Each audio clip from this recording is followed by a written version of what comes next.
जिला प्रशासन शर्म करो, शर्म करो, शर्म करो। जिला प्रशासन शर्म करो, शर्म करो।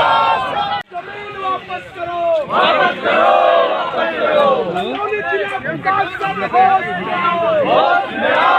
जमीन वापस। जिला प्रशासन होश में आओ, होश में आओ। जिला प्रशासन होश में आओ। अरे किसानों की जमीन वापस। किन मुद्दों को लेकर आप धरना यहाँ दे रहे हैं? देखिए, आज के 15-20 दिन पहले पूरी समाजवादी पार्टी हम सहित उन्होंने जिलाधिकारी को ज्ञापन दिया। एक साजिश के तहत किसानों को शिकार बनाया गया।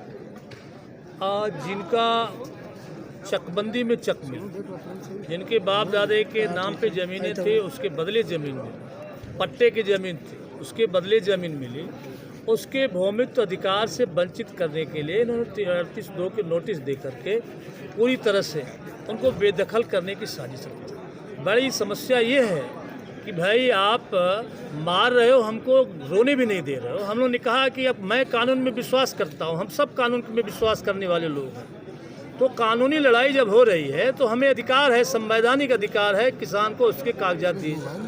ये किसान के कागजात सील करके जो उनके फेवर में है उनको ये सामने नहीं लाना चाहते हैं।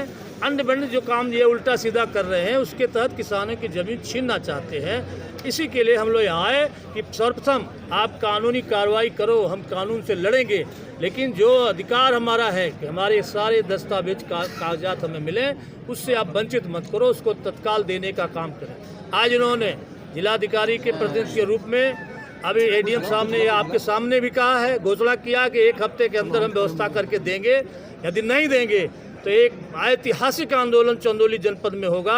पूरी तरह से समाजवादी पार्टी किसानों के हित के लिए लड़ाई को मजबूती से लड़ने का आप धरना इसलिए था कि बरंगा सहित आधा दर्जन गांव की 1200 किसानों की जमीन जो उनके नाम थी भूमधरी, उससे उत्तर प्रदेश की सरकार और राजस्व विभाग ने बेदखल कर दिया। उनका कोई रिकॉर्ड देने का काम नहीं कर रही है। 1905 के पहले से, आज़ादी के पहले से उस पर ज़मीन पर किसान कायम थे, उनके नाम भूमधरी थी। बहुत से किसान अपनी ज़मीन बेच के चले गए, उसके बदले दूसरे किसान ले लिए। चकबंदी हुई, चकबंदी में अपनी ज़मीन छोड़ कर लोग ताल में ज़मीन लिए, वो ज़मीन भी अब बेदखल हो रहे हैं, तो उनको दोहरा मार होगा। और बहुत से क्षेत्र के किसानों ने ज़मीन लिया।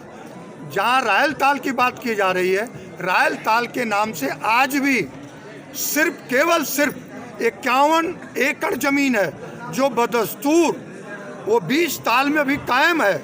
उसी के आड़ में 1800 कुछ एकड़ ज़मीन किसानों को बेदखल किया जा रहा है। दूसरी बात कि उसी ज़मीन को पुलिस लाइन के लिए उत्तर प्रदेश सरकार ने एक्वायर किया, किसानों को मुआवजा दिया।